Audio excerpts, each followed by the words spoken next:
힐의 질문. 보스 이상으로 일하는 습관 때문에 손해본 사람은 없나요? 카네기의 대답. 의식적으로 그랬든 무의식적으로 그랬든지 간에 이러한 습관이 있는 사람치고 성공하지 못한 사람을 본 적은 없습니다. 직업을 불문하고 성공한 사람들을 조사해보면 그들은 정해진 시간만큼만 일하는 사람들이 아니라는 사실을 알 수 있습니다. 출근해서 퇴근 시간만 목 빠지게 기다리는 사람은 최저 생활 수준을 면치 못할 것입니다. 그런데도 성공한 사람이 있다면 아주 특이한 경우로 박물관에 전시해 놓아도 좋을 것 같습니다. 성공한 사람들은 짧은 시간에 할 수 있는 쉬운 일은 아예 찾지도 않습니다. 그들은 근로시간을 줄이기보다 과감히 늘리는 방법을 택한 사람들입니다. 힐의 질문. 그럼 카네기 씨도 이러한 습관을 항상 따르셨습니까? 카네기의 대답. 만일 그렇지 않았다면 이렇게 성공 철학에 대해 논하고 있지 못했겠죠? 보상을 바라지 않고 일하는 습관은 날품팔이로 처음 일을 시작할 때부터 지금까지 실천해 오고 있습니다. 17가지 성공 원칙 중에서 어떤 것이 가장 도움이 되었는가 묻는다면 단호히 보상을 바라지 않고 일한 것이라고 말할 수 있습니다. 물론 이것만으로는 충분하지 않지만요. 16가지 다른 원칙들과 결합하면 괄목할 만한 성공을 이룰 수 있습니다. 이제 명확한 목표와 보상을 바라지 않고 일하는 습관의 결합이 왜 중요한지 생각해 볼까요? 보상을 생각하지 않고 일하려면 먼저 목표가 분명해야 합니다. 사람들은 가능한 한 모든 수단을 동원해서 승진하려고 합니다. 여기에 다른 사람을 만족시키고 이익까지 준다면 금상첨화겠죠. 앞에서 설명한 것처럼 보스 이상의 서비스를 제공하는 습관은 누가 시키지 않아도 자발적으로 일하겠다는 훈련입니다. 계약보다 더 일하겠다는 사람을 싫어할 사람은 아무도 없겠지요. 더군다나 친절하면서도 유쾌한 기분으로 물건을 팔겠다는데 싫어할 사람이 누가 있겠습니까? 그것은 어디까지나 파는 사람만이 가질 수 있는 일종의 특권이지요. 힐의 질문. 많이 배우지 못한 노동자의 경우는 어떻습니까? 이들이 교육받은 사람들과 동등한 기회를 얻는 것에 대해서 말입니다. 카네기의 대답. 교육받은 사람이란 자신의 신념을 계획된 사고로 발전시켜 업무 중에 생기는 문제들을 효율적으로 처리할 줄 아는 사람입니다. 교육을 지식의 습득으로만 이해하는 사람들이 있는데 사실 교육은 지식을 사용하는 방법에 대해 배우는 것입니다. 걸어다니는 백과사전이라고 불리는 사람들은 지식의 활용에는 서툴기 때문에 기본 생활비조차도 못 버는 경우가 많습니다. 사람들이 흔히 학력과 교육을 같은 의미로 생각합니다. 학력은 풍부한 지식의 습득과 유용한 정보의 수집을 가능케 해주지만 그것만으로 교육이 이루어지는 것은 아닙니다. 교육은 스스로 습득하는 자아 발전을 통해 이루어집니다. 토머스 에디슨은 학교를 3개월밖에 못 다녔지만 학교에서 자기 생각을 정립하고 활용하는 방법을 터득했습니다. 그 결과 뛰어난 발명가가 될 수 있었지요. 그는 발명에 필요한 기술 지식을 마스터마인드 연합을 통해 얻었습니다. 화학, 물리, 수학 등 다양한 분야의 과학 지식이 필요했지만 그 모든 걸 일일이 알아둘 필요는 없습니다. 대신 발명에 필요한 지식을 어디에 어떻게 활용할지에 대해서는 정확히 알고 있었습니다. 다시 말해 필요한 지식을 어디에서 어떻게 얻을 것인가를 아는 것이 중요합니다. 학력이 짧아서 실패했다고 말하는 사람들이 있는데 이는 핑계에 불과합니다. 원하면 퇴근 후 야간 학교도 다닐 수 있고 비교적 저렴한 가격에 통신 강좌를 들을 수도 있습니다. 학력이 낮아서 성공하지 못했다는 주장은 궤변에 불과합니다. 그런 사람은 오히려 게으르고 인내력이 부족한 경우가 많습니다. 저 역시 학교에 다니지 못했습니다. 소위 말하는 든든한 배경이나 조건은 없었지만 한 가지 분명한 목표가 있었습니다. 더는 가난하게 살지 않겠다는 단호한 각오였습니다. 가난에서 부의 세계로 진출하겠다는 생각이 너무도 확고했습니다. 직원 중에 저처럼 확고부동한 태도를 가진 사람을 본 적이 없습니다. 힐의 질문. 그러니까 교육이란 지식의 습득이 아닌 실천에 있다는 말씀이군요. 카네기의 대답. 네, 바로 그겁니다. 대학을 졸업한 사람 중에 대학에서 배운 지식을 중요하게 생각하지 않는 사람들이 있는데 이는 잘못 알고 있는 것입니다. 대학에서 배운 지식과 현장에서 배우는 경험이 합쳐질 때 교육의 효과가 극대화되기 때문이지요. 보수 이상의 서비스를 제공하는 대학 졸업자는 더 많은 책임과 보수가 보장되는 직위로 승진하기가 쉽습니다. 반면에 이 같은 원리를 무시하는 사람, 즉 보수만큼 일하지 않는 사람은 대학을 졸업하지 않은 사람들보다 승진할 기회가 적습니다. 힐의 질문. 대학 졸업장이 보수 이상으로 일하는 습관보다 상대적으로 더 중요하다는 말씀입니까? 카네기의 대답. 보수 이상으로 일하는 사람 중에 대학 졸업자들을 조사해 보았습니다.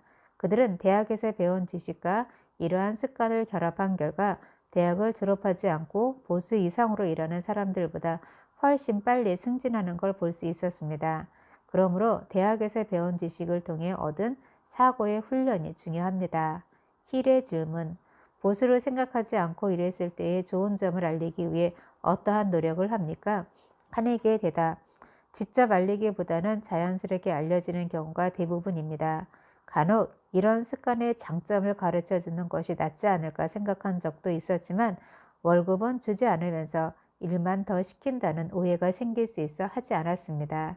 대부분의 노동자는 고용주가 그들의 발전을 위해 노력하면 일단 의심부터 하곤 합니다. 저보다 더 똑똑한 사람이라면 월급보다 더 많은 서비스를 제공하는 습관에서 생기는 이점에 대해 고용인과 고용주 양쪽을 납득시키는 방법을 찾을 겁니다. 물론 이는 양측 모두에게 적용돼야 하며 고용인의 이해와 협조가 깔린 상황에서 시작돼야 합니다. 이 문제는 전적으로 고용인에게 달린 문제니까요. 현명한 직원이라면 이 원칙을 자발적으로 찾아 적용할 수 있을 겁니다. 저희 마스터마인드 그룹은 자발적으로 일하겠다고 모인 사람들로 구성되어 있습니다. 이 습관이 몸에 밴 사람은 어느 곳에서든지 없어서는 안 될 사람이기 때문에 자신의 월급과 직책을 결정할 수 있습니다. 힐의 질문. 그렇지만 보수 이상으로 일하는 직원에게 적절한 보상을 해주지 않는 고용주도 있지 않을까요? 카네기의 대답. 물론 적절한 보수를 하지 않는 이기적이고 근시안적인 고용주도 있습니다. 하지만 보수 이상으로 일하는 습관을 지닌 사람은 다른 고용주의 눈에 반드시 띌 것입니다. 고용주들은 항상 그런 인재를 찾고 있으니까요. 보수를 생각하지 않고 일하는 데서 생기는 이점에 대해 이해하는 사람이라면 모든 고용주가 무엇을 원하는지 잘 알 겁니다. 설사 고용주의 마음은 모른다 할지라도 조만간 고용주들이 찾는 서비스가 무엇인지 이해할 것입니다. 찰리 슈왑은 저를 찾아와서 이것 좀 보세요. 저는 지금 월급보다 훨씬 많이 일하고 있습니다. 라고 말하지 않았습니다. 저절로 제 눈에 들어왔을 뿐이지요. 마음을 다해 자신의 능력을 쏟아붓는 직원이 많을수록 성공한 회사입니다. 저는 보상을 생각하지 않고 일하는 사람들에 대해 철저히 조사한 다음에 핵심 멤버로 발탁했습니다. 성공한 기업가 대부분이 이러한 과정을 거쳐 성공할 수 있었습니다. 고용주와 종업원 모두 자신이 제공하는 서비스의 양과 질, 마음가짐에 의해 평가받습니다. 에머스는 실행하라, 그러면 힘을 얻으리라 라고 말했습니다. 이것은 직업뿐 아니라 인간관계에서도 그대로 적용됩니다. 다른 사람을 도움으로써 힘을 얻을 수 있습니다. 그것은 사람들을 끌어당기는 힘입니다. 보상은 더 크게 증대되어 돌아온다는 보상 증가의 법칙을 통해 추진력을 얻게 됩니다. 힐의 질문. 셀러리맨이 아닌 의사나 변호사, 자영업자의 경우는 어떤가요? 보상을 바라지 않고 일하는 습관을 그들에게도 적용할 수 있을까요? 카네기의 대답. 똑같이 적용할 수 있습니다. 성공한 사람들을 살펴보면 무슨 일이든 호의를 베푼다는 사실을 알 수 있습니다. 호의를 쌓는 가장 좋은 방법은 기대 이상의 서비스를 제공하는 것입니다. 이런 사람은 무슨 일이든 돕겠다는 친구들이 많습니다. 물건을 팔 때 포장하는 일이 다소 번거로울 수 있습니다. 하지만 정성 어린 마음으로 포장해주면 단골이 하나 더 늘 수 있겠지요. 의사나 변호사처럼 전문적인 경우 다른 의사나 변호사보다 업무 면에서는 조금 떨어질 수도 있습니다. 하지만 매력적인 상품을 개발하여 활용하면 환자 또는 의뢰인과의 관계를 친밀하게 만들 수 있습니다. 대부분의 사람이 의사나 변호사를 선택할 때 주변 사람들에게 조언을 구합니다. 그때 가장 먼저 묻는 말이 그 사람 어떤 사람이야? 입니다. 90%의 사람이 생명보험을 들 때 계약서를 읽지 않는다고 합니다. 고객은 보험 설계사를 믿고 계약을 하는 것이지요. 잘 나가는 보험 설계사를 아는데 자신이 성사시키는 계약 대부분이 기존 계약자의 소개에 의한 것이라고 하더군요. 친절과 신용은 모든 성공의 필수 사항이라는 사실을 아실 겁니다. 둘 중 하나라도 부족하면 평범하게 살아갈 수밖에 없습니다. 관습에 얽매이지 않는 채 양질의 서비스를 제공하는 것보다 관계 형성에 좋은 방법은 없습니다. 남는 시간에 할 수 있는 일을 자진해서 훈련하는 것도 자기 개발입니다. 힐의 질문. 이는 전적으로 당신의 개인적 경험과 다른 사람을 관찰한 결과입니까? 카네기의 대답. 그런 것은 아닙니다. 실제로 이러한 주장을 뒷받침하는 증거들을 많이 보았으니까요. 예를 들어 볼까요? 봄이 되면 과일나무에 꽃이 만발합니다. 바람이라 태풍으로 떨어지는 것을 막기 위해 최대한 많은 꽃을 피우는 게 자연의 이치죠. 그 다음에는 달콤한 향기와 과즙으로 꿀벌을 유인하고 꿀벌은 꽃을 옮겨 다니며 꽃가루를 뿌립니다. 자연은 탐스러운 열매를 맺기 위해 이 모든 과정을 미리미리 준비합니다.